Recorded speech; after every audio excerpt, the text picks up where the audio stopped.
আপনারা দেখতেছেন যে এখানে একটি মেয়ে রোজাদারকে ইফতার করাইতেছে। আসলে কিন্তু মূলত এই মেয়েটি মানুষের রোজা নষ্ট করার জন্য এই কৌশলটি নিয়েছে। এখন আপনি বলবেন ভাই রাতের 3:15 দেখতেছি আপনার মোবাইলের স্ক্রিনে, এই রাতের 3:15 বাজে এই ভিডিওটি তৈরি করেছেন আপনি একটা রোজাদারকে এইভাবে প্রতিপন্ন করতেছেন এবং সে মানুষকে ইফতার করাইয়া হাজার হাজার মানুষের রোজার সোয়াব নিচ্ছিলেন।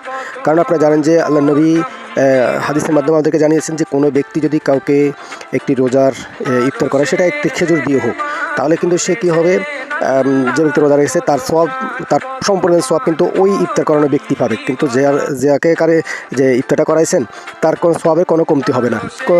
তাহলে সে হাজার হাজার মানুষের রোজা সওয়াব নিতেছে।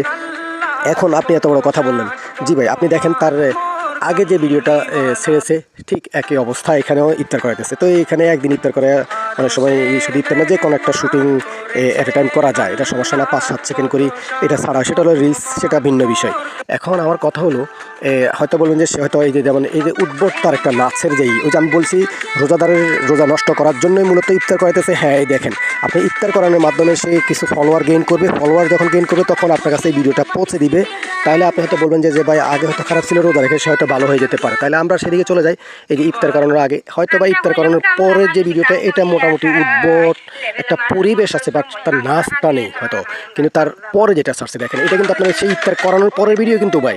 এই যে ইফতার করানোর পরের তার যে অবস্থা আর কি, যেটা আপনাদেরকে আমি বলেছিলাম যে লক্ষ কোটি মানুষের রোজা নষ্ট করার জন্যই মূলত সে এই যে রোজার সওয়াবের যে একটু অভিনয় করেছে। কারণ তাদের কাজ হচ্ছে অভিনয় করা, এই যে এগুলো হচ্ছে অভিনয় করা।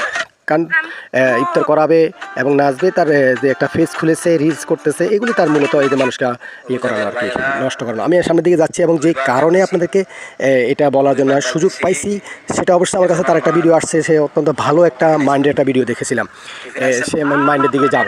আর এখানে কোন পোস্টে কেমন কমেন্ট হয়েছে সেটা আমি সরাসরি হয়তো বললাম না, আপনারা পাশে কিন্তু দেখলে বুঝবেন যে ভিডিওটা একটু ইমোশনাল এবং ইসলামিক মাইন্ডে, সেটা কিন্তু তার দেখা গেছে রোজা মাস চলে, তো এখন কিন্তু ইসলামিক কন্টেন্ট দিলেই লাইক কমেন্ট বেশি, আর অন্যগুলো একটু কম হয়। সেটা ঠিক আছে, কারণ রোজার জন্য অনেকেই ইবাদতের জন্য তার উদ্ভট নাচগুলো দেখতেছে না। অর্থাৎ রোজা যখন চলে যাবে আপনাকে যে এটার মধ্যে ঢুকে ফেলাইছে, তখন কিন্তু সে আপনাকে তার যে চরিত্রটা আছে সেটা সামনে সে ফুটিয়ে তুলবে।